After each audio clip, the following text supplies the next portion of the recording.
Welcome to Stormy Willow, where we explore the paranormal, celebrate the odd, and never trust the living.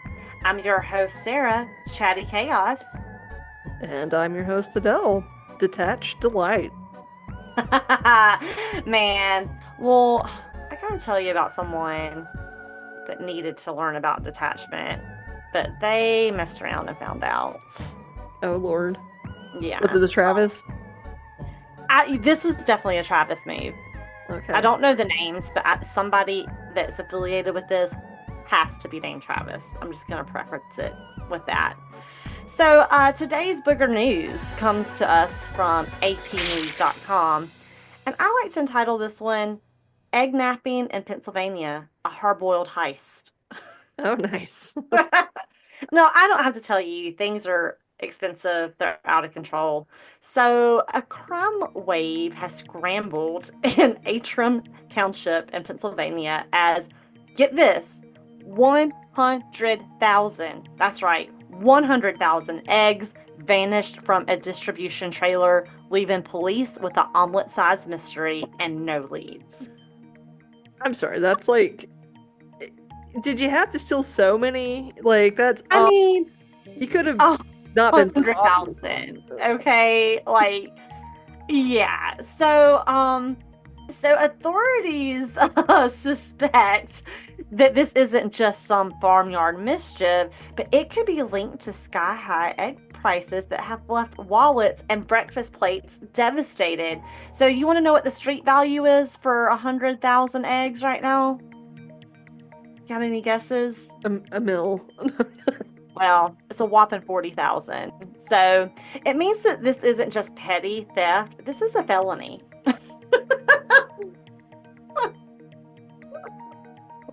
40,000 in eggs. Yeah. So surveillance footage is currently under review. Witnesses are still hatching, and they're still waiting on someone to crack with a lead. So we don't have any at this point.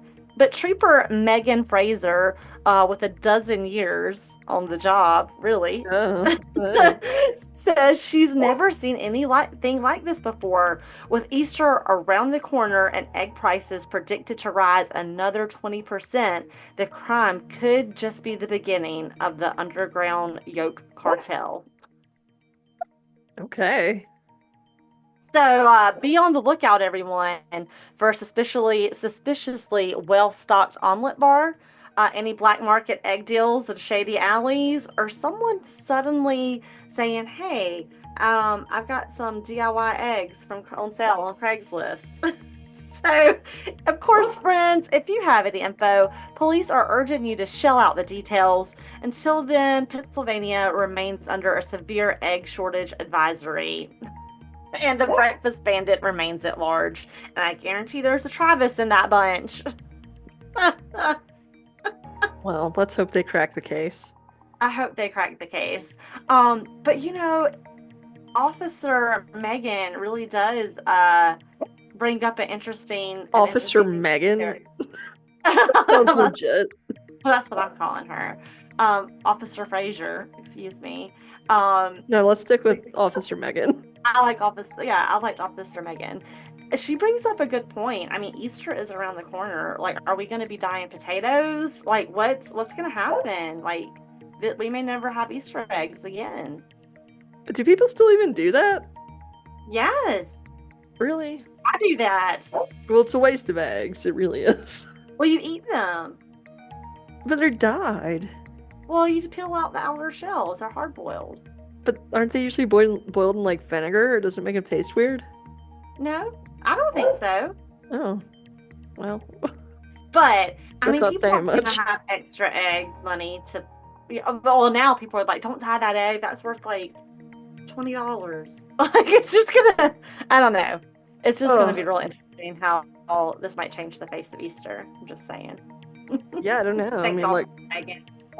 dye some onions. Dye some onions. We're gonna have an onion hunt. Like what's some of the produce or dairy that people don't want? That'll be the one. Yeah. It's gonna be interesting, guys. This is how things change. Well, speaking of things that are changing, want to hear about this week and what you have in store? Do we? Well, let me tell you, we have severe vibes, I and it's don't know going what to take effect severe until further vibes. notice. Yeah, all kinds of vibes. Oh So boy. let's just start with today because we're recording late, guys. So today, this was the calm before the cosmic storm. Hope you felt that if you had today off. So we're kicking off the week with uneasy skies as the sun lingers in its last days of Aquarius. So there's going to be an increased risk of sudden revelations. So don't be surprised if you wake up with the overwhelming urge to quit your job or start a new weird hobby. Skies will be mostly clear, but you'll have lingering gusts of existential dread. Sounds about like right for me every day. That's just kind of, yeah, how I always Yeah, feel. exactly. All right. All right, so Tuesday, February 18th, Pisces season makes landfall. So brace yourselves because Pisces season makes impact at full force as the sun drifts into the foggy, mystical waters of the most emotional and unpredictable sign. Ooh. So, Oh. what can you expect? Scattered daydreams, a sharp rise in psychic downloads, and a 100% chance of nostalgia showers. If you're a fire sign, you might feel like you're drowning in feelings, so it's going to be all right. It's not you, it's just the Pisces season. Earth signs, just go with it. You can't rationalize your way out of this one. So, yeah, we're going to be feeling a lot tomorrow. That's great. Great. Wednesday, February the 19th, we've got Neptune fog advisory in effect. The cosmic atmosphere thickens today as Neptune casts heavy fog over logic and reason. Beware of illusions, false promises, and sketchy text messages from exes. So Ooh. if you find yourself saying, "This seems like a great idea," it's not. Just don't do it.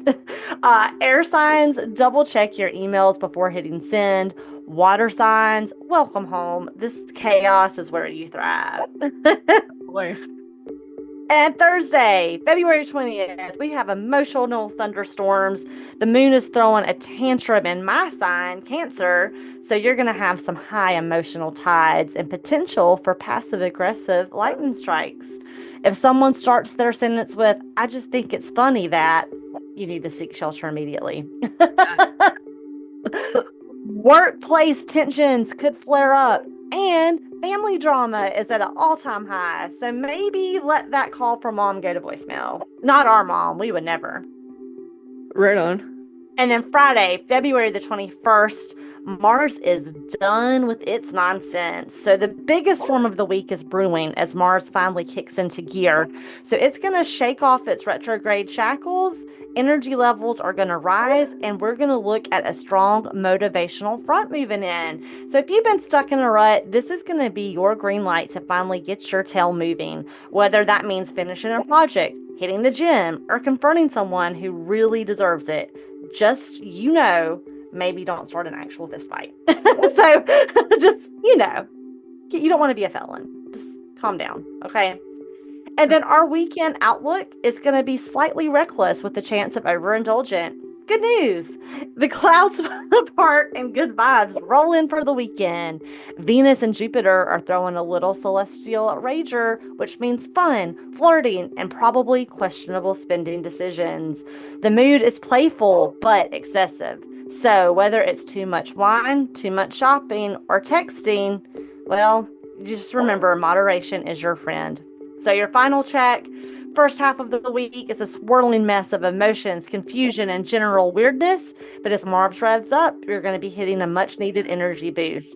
Just survive the Pisces fog, dodge emotional landmines midweek, and by Friday, we're back in business. Stay safe, stay skeptical, and remember, cosmic storms always pass. Back to you, Adele. Yay. At least the weekend will be good. So that's I like mean, right. that's what we live for anyway, right? It's fine. Just Yeah, keep it's your head fine. down. It's fine. Don't start shit. It's fine. It might as well be this forecast. Ugh. Well, I guess that takes us into the headline story. And I did the research on this a while ago, so this might be a surprise to me too. All right. But yeah, so I landed on Lore. last time, so I have a good lore story. And to kind of get us in the mood for it, every town has a boogeyman, a name whispered at sleepovers, a shadowy figure lurking in abandoned buildings, waiting to snatch misbehaving children. For Staten Island, that boogeyman was Cropsey. Cropsey. Cropsey, a crazed killer said to dwell in the tunnels beneath the abandoned Willowbrook State School, preying on unsuspecting children. At first, it was just an urban legend until kids started disappearing for real. Oh shit. Yeah. So I'm covering Cropsey, and this is like an urban legend that actually became true. Like, Oh it's no. pretty scary. Oh, somebody Mom, got like they were like, this is what I want to be when I grow up.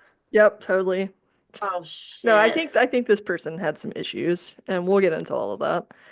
But See, yeah, that's so my fear. And I'm just gonna go ahead and say it. Like when I go to a haunted house, like I know it's make believe, but I always have this fear somebody in there is gonna be crazed. And it's like, this is my chance.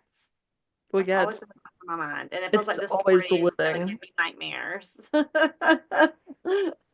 Yeah, yeah, it's definitely always the living that makes it scary, right? Which is why, like, Always. I'm not Yeah. into trespassing and, doing stuff like that Hate the for living. ghost hunting because I'm like, it's trespassing. I don't want to get shot.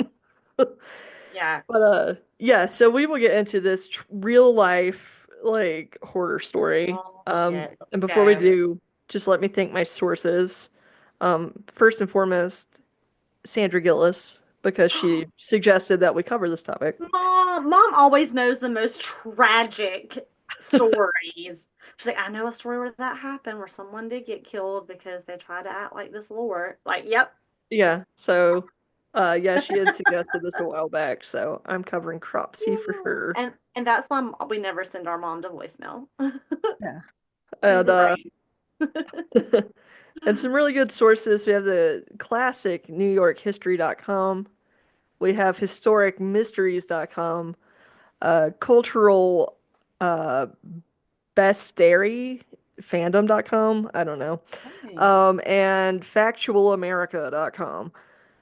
And I've also watched a documentary on this that's really good. There might be a few, but yeah, there are some documentaries if you're more of like, if you want to check out. It's more of like a true crime Oh documentary. yeah, I love some documentaries in my life. But yeah, let's just start with the urban legend, all right? Because to me, that's the best part. I love urban legends, especially ones that you think of when you're like, I don't know, a kid in the 80s, which is when this takes place, Oh, okay. and telling a story about like a deranged person. I think it's like the licking hand was the big one when we were growing up, like the somebody breaks in, and then you think it's the dog licking your hand, but it's actually like the Oh, person. Like, so there's all sorts of fun stuff like that you yeah, listen to when you're for growing up. sure, for Or at sure. least I thought it was fun.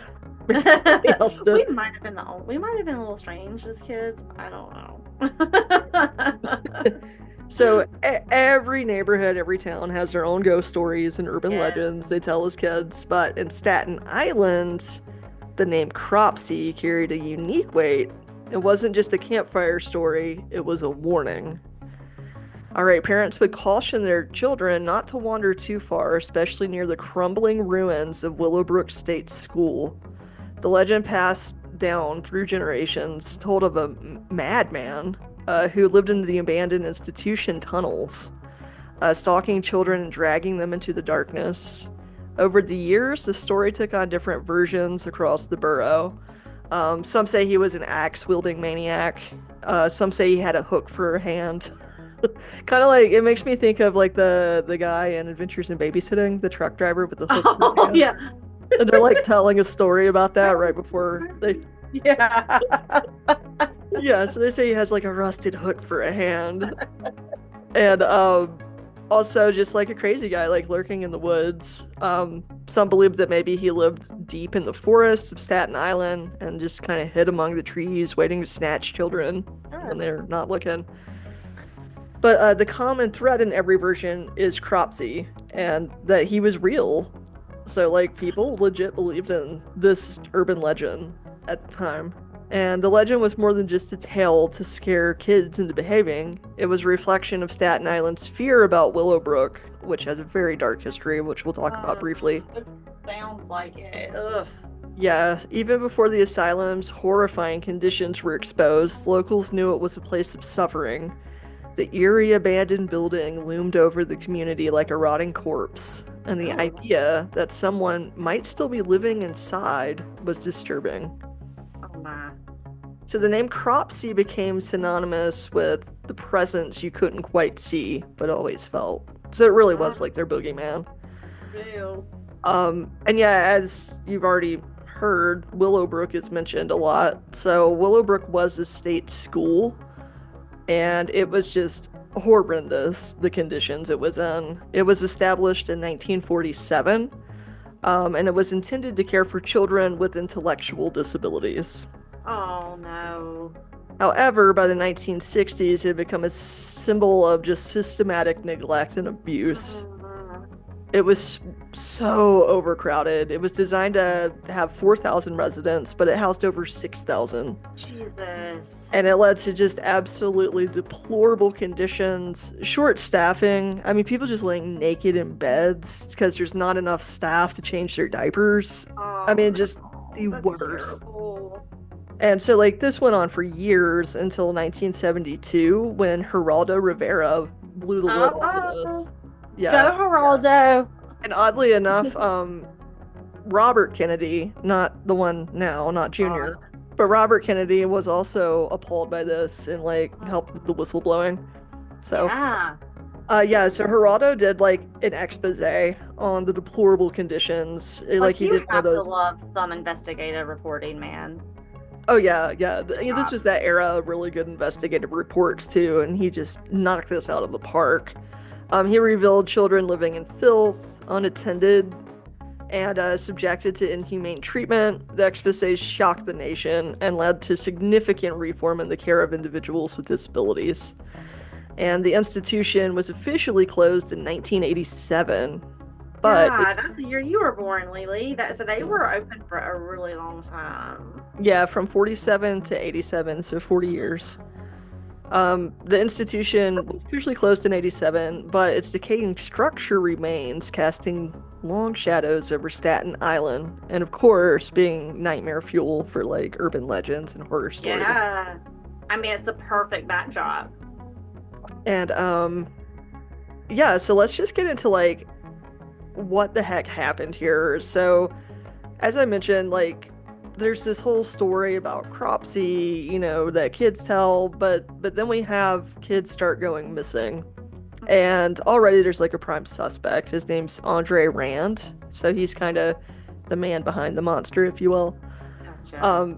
So Andre Rand was born Frank Rostam Rushan on March 11th, 1944. All right. He so you got legally some alien changed. energy. Yeah. He legally changed his name after his release from prison in 1972. Rand's early life was marred by tragedy and instability, so he had family struggles with both his parents. His father died when he was only 14, which I'm sure devastated him, and his mom, especially at this time in the 40s. Yeah. And I think it led to his mom having a lot of emotional problems as well. She was institutionalized at Pilgrim Psychiatric Center in Brentwood, New York. And then he was employed at Willowbrook. So he actually worked there. Oh, And shit. he was employed there between 1966 and 1968, and he worked as a custodian and orderly at Willowbrook. And there he witnessed like a lot of the neglect going on firsthand, like all of the stuff that Geraldo was bringing out to the public.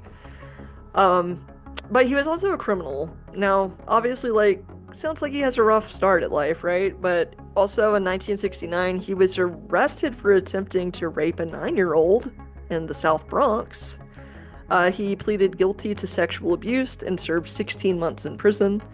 And then in 1983, in a bizarre incident, he commandeered a school bus full of children. What? He picked up 11 children from a local YMCA without permission and took them to the Newark Liberty International Airport for a meal. He was arrested and served 10 months for unlawful imprisonment.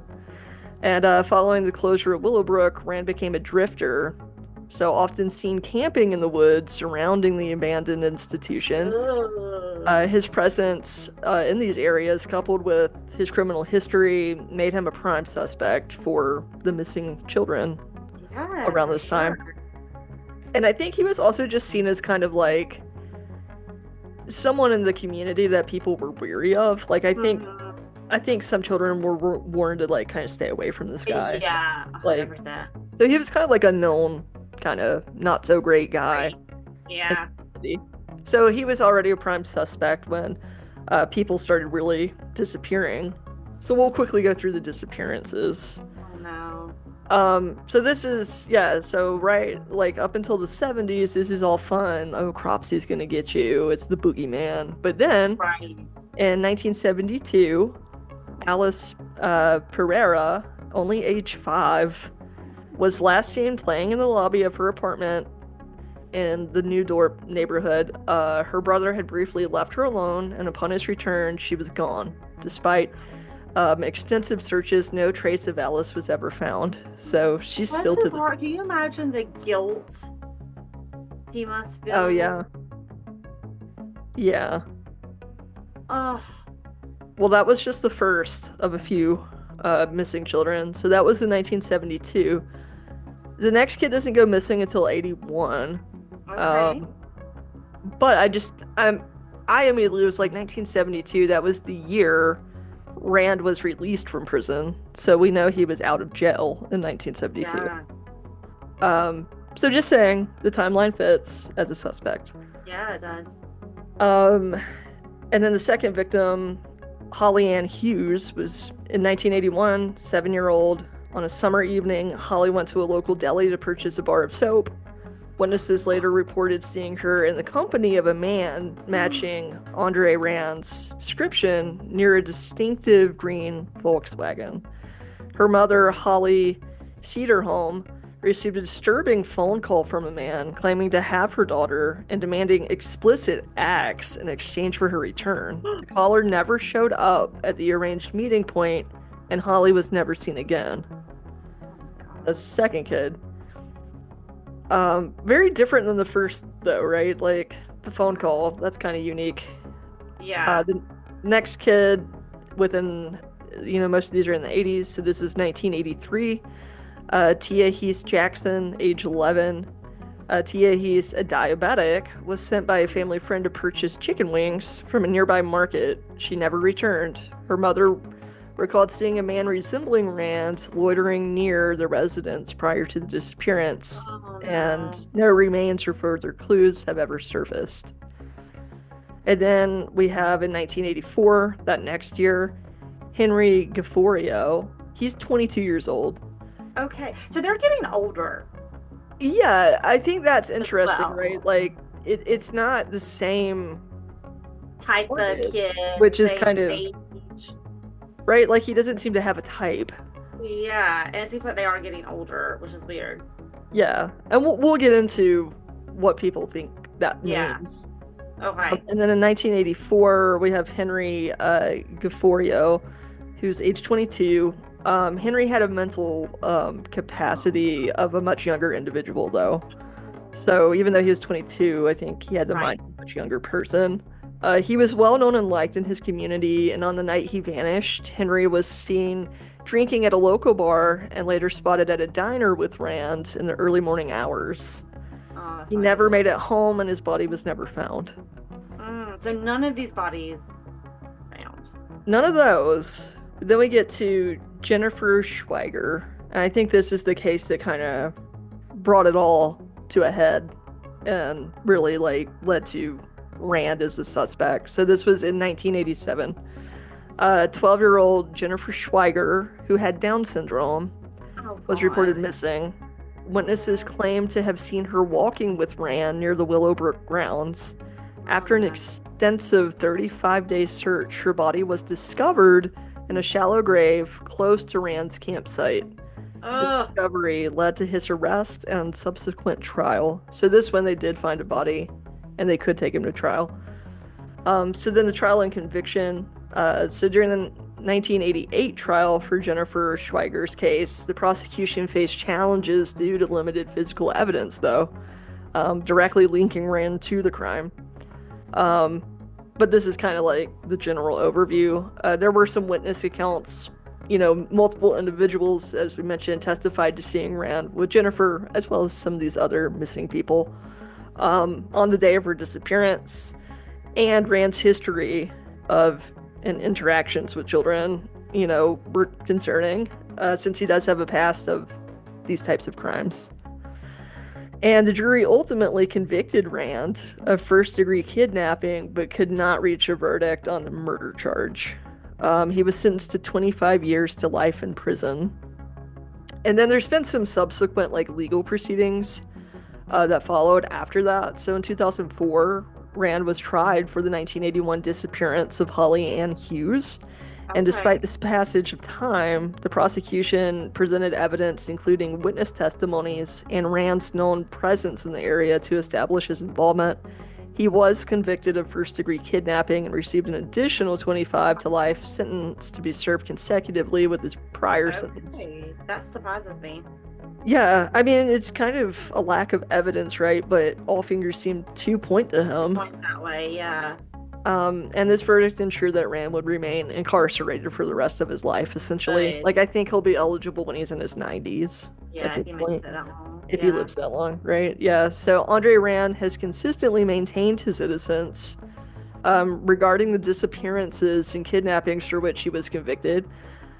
Throughout his legal proceedings, he denied involvement in the case of Jennifer Schweiger and Holly Ann Hughes. In the 2004 trial concerning Hughes' disappearance, Rand acknowledged interacting with her on the day she vanished, stating he gave her money to buy soap because she was filthy, but claimed he left her before she disappeared.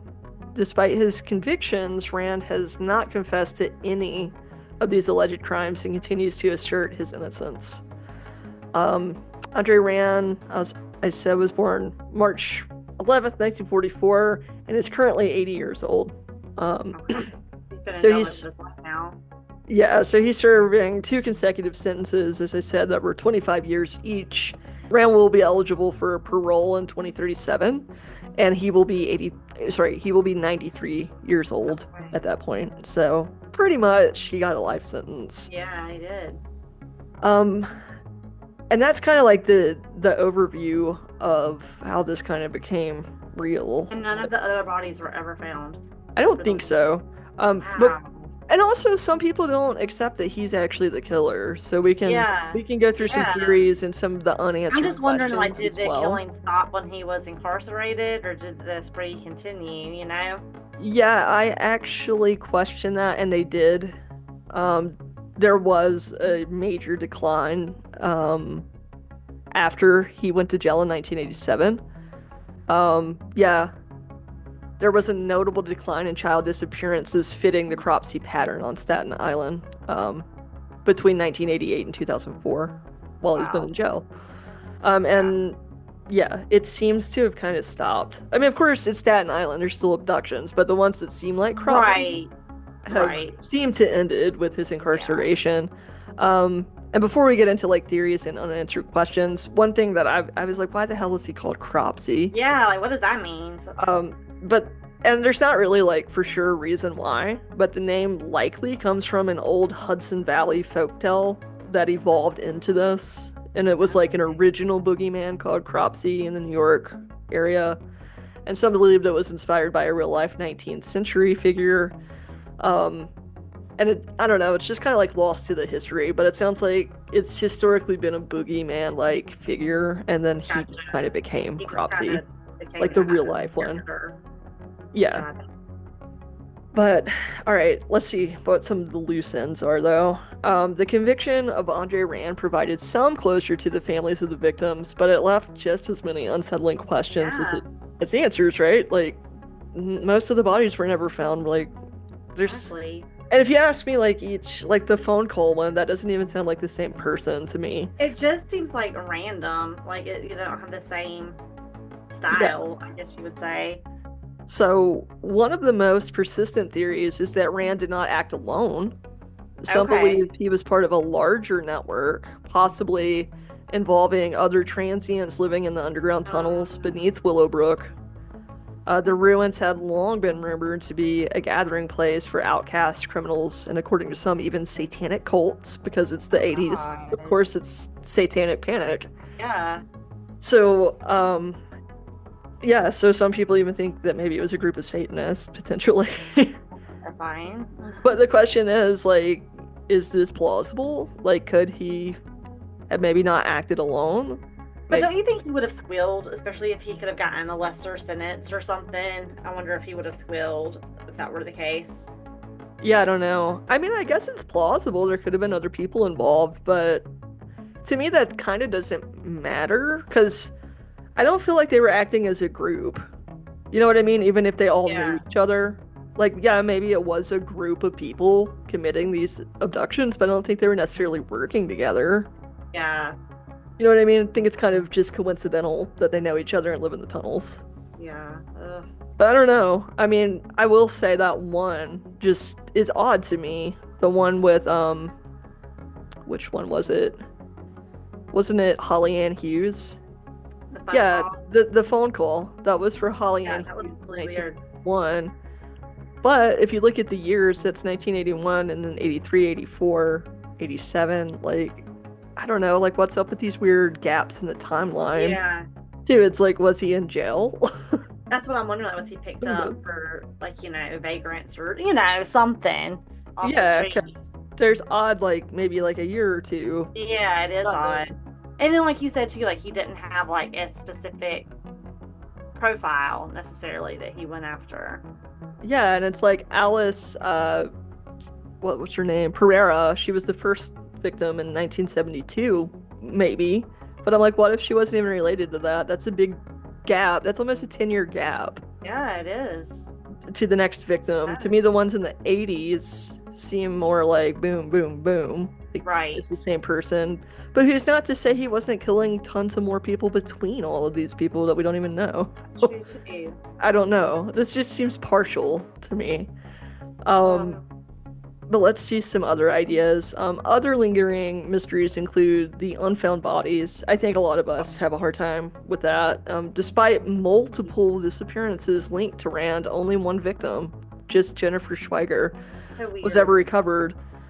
And was Where that are the other I mean, ones? you could even say like, was he set up? Yeah, or are these kids not dead? That's even more scary to me. Yeah, What like if they're, are they on some freaking ring? yeah, like how do we even know that they're dead? It's crazy. So, I mean, I kind of agree with the convictions with we don't know that he killed anybody based off of what we Right. found. Um, Because I mean, I guess they didn't do any kind of DNA. yeah, then it's like the Like question of that. did Rand just hide these bodies so well that maybe we'll Yeah. never find them, or No, there's just so many questions that right, don't or are they still fit. out there? Like it's odd. It's odd they haven't found anything Yeah. ever. Um, yeah, even advances in forensic science could potentially uncover more evidence, but as time passes, the likelihood of finding more remains grows slimmer. Like they just we can't find anything. And then there is Rand himself, a convicted kidnapper, a suspected murderer, and a man whose true motivation remains a mystery. So some speculate that his time at Willowbrook maybe like twisted his mind a little bit, See? leading him on like a distorted crusade to end the suffering of vulnerable children, since some of them did have disabilities. That's an interesting theory. I'm not really feeling that. But I don't And others know. believe he I was mean, he simply, could be set up. yeah, I mean, and others Like, believe he was simply an because it doesn't sound opportunistic predator. like he doesn't sound like someone that was mentally well either. So he would be a Right. perfect setup for somebody. And especially like based on his parents, like clearly like his mom was not okay and had some psychiatric Yeah. issues. So I think it would probably make sense that he does too. Just Yeah, for genetics, you sure. know? Or even just being raised by someone like her. Yeah. So I don't know, like I know there's no hard evidence really, but I think it's him. Like he just fits the Yeah. timeline, That's the true. places. But I'm I still just very, think very there's not bothered. closure. Like I hate that I hate that he hasn't confessed if it really was him and he could give some kind of closure to like where these bodies are, or did he like, yes, I sold them to this person. You know what I mean? Like there's just no I feel like a lot of these families really don't have any real closure. It's like, yeah, maybe we got the guy, but that's not even foolproof for, you know? Yeah. And it's just odd to let me. So he pleaded guilty though for the sexual abuse of the 9-year-old in 1969. I don't understand why he won't plead guilty to this though. That almost makes me wonder Right. if is he telling the truth? Right. Or is he dissociating and he just doesn't remember That's killing these you. people? Yeah, like he may not really remember. Who Like knows? But either can you imagine being someone's family member and you have to live with that? Like that has to be horrible. yeah. I mean, it's really weird. It's just like I feel like the timeline, the locations, and his background match perfectly, and surely he has to be the Sure. guy. But then there Yeah, are just odd little pieces that I'm like, I don't there know are. though. There are definitely odd little pieces. But then I also get so mad at the justice system because obviously, like the first go around that he was in trouble, we obviously should have held him a lot longer than we did, but we let these perpetrators out and like look what happens. Well, that too, right? We just let them out, but we don't help them. We don't help them. Like where was like no one monitoring him or doing any kind of check like where did the system fail here, you know? Yeah. Oh, so many. It sounds like so It's many just failures. not it's just not acceptable. Yeah. So, I mean, I don't know. And then for that matter, like for all we know, Cropsy could still be out there. Yeah, maybe Cropsy's just like, uh-oh, I got Uh, these kids and I got this guy that you think was Cropsy, but it's not. That's true too. I yeah. mean, it's just, I don't know. It's just not an open closed case to me, Yeah. unfortunately. It just feels so incomplete. I don't know, Like, guys. I still think you need to stay away from that. Like, so is the building, like, is it still there? Like, it's just a dilapidated place? yeah, it's really like graffitied and run Oh, down. no. Yeah, Like, I wonder if, like, teenagers and stuff, like, let's go out here and, I'm sure they do. I'm oh, sure. man. Yeah, like if you look at if you Google it, like you see that it's just been completely like graffitied Yeah. like everywhere. Oh, let's go get high at And it's Willowbrook like pretty State School. creepy looking, like it's crumbling, like it's falling apart. It's very, very creepy and I sinister think the city looking. might need to step in there and tear that down. Maybe, I don't know, do something before something Yeah. else sort of happens there. It seems like it's kind of one of those places that would attract folks to misbehave. Yeah. It's kind of one of those places that begs for like people to get up to no good. Yeah, yeah. It's like I think they need to just maybe let it go and like sage it something. Yeah, so I mean, I don't know. I just I feel like at first I was like it's 100% Rand. Yeah, for sure. I still Like think you that said, his background matches, but there's still some weird things that you don't add up. yeah, like I don't know. Like you can force it to add up, and then you can force it to not add up. You know what I mean? Like with no bodies, It's it's like I wish just they would. real. I know they're not admissible in court and you can beat them, but still, I wish they would do a polygraph test for him. Yeah, Maybe he won't or agree to it, something. but at least Yeah, maybe. like Yeah. I don't know. It's just like I don't know why he would confess because obviously he confessed to something that's super embarrassing, in the Right. 60s. Why like I don't understand Because why you're he would basically doing a confess life to that but sentence not anyway, this. right now. You know what I mean? So why wouldn't you just fess Yeah. up? You But did then it. it's kind of odd with the name change too. Like he changed his name to get away from that crime. That's true too. That's another good point. But he didn't for any of these supposed crimes. But then it's just like, why did he want to change his? I don't know. It's just, it doesn't I, all add up to me. no, I mean I'm not saying he wasn't up to no good, but I don't know about all of these if they can all 100% be traced back to him. Yeah.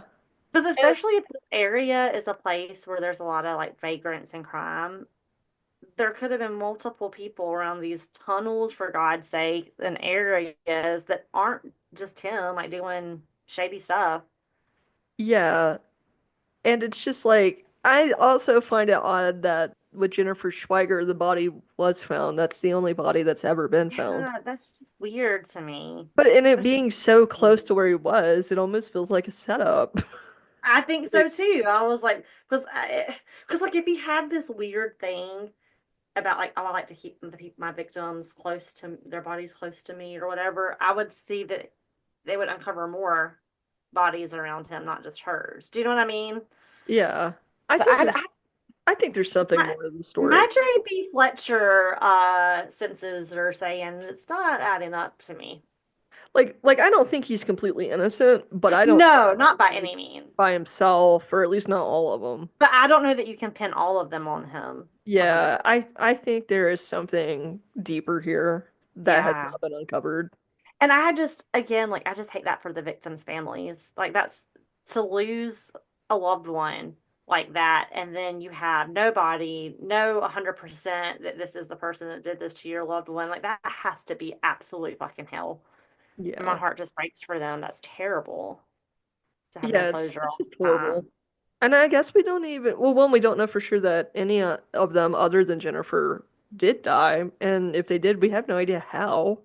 Yeah. Or like Like, where, or it's just crazy. yeah, it's just really sad. Oh, I don't like that. Kids, don't go there, please. But And yeah, adults, don't hang out that place. but it's kind of crazy. Like, this is truly a story about a boogeyman that ended up coming true. Now we think we have the boogeyman, but we're so uncertain the boogeyman could still be out there. Like, it's It's like, just, it's very unsettling. although that, like, it's stranger than fiction.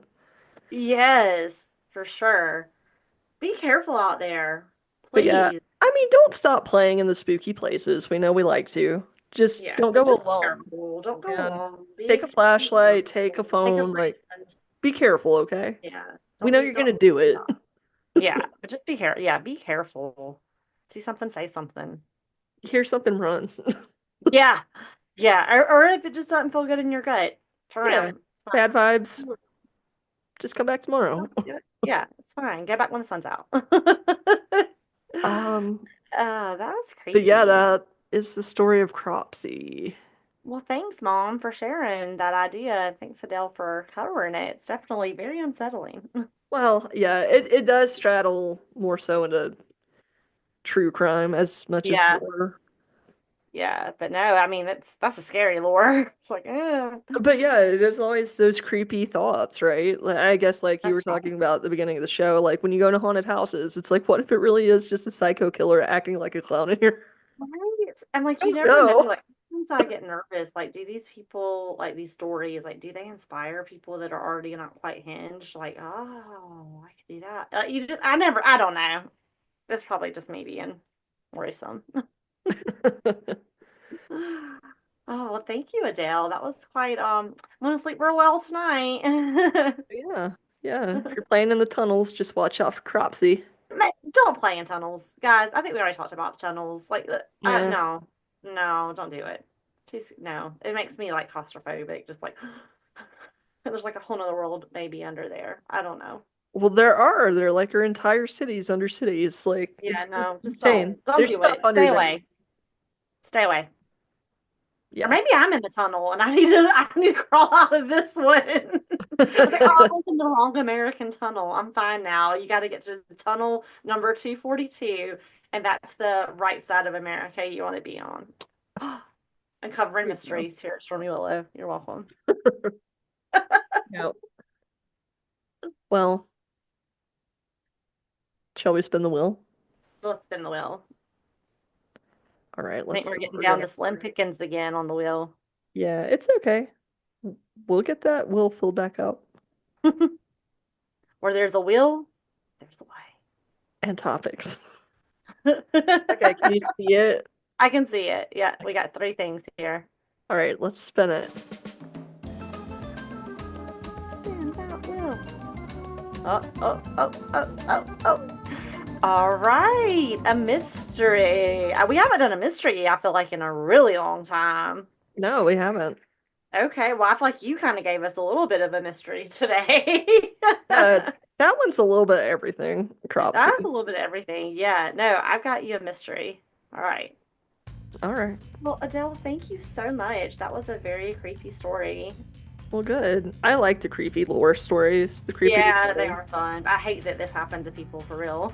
Yeah. Um, but as we like to say here on our podcast, stay safe out there Stay curious. and never trust the living. And just stay out of the tunnels. Stay out of them. Nothing good could come of them. Just take a flashlight. You got it. Oh my gosh, don't do it. Bye, you guys. Later, taters.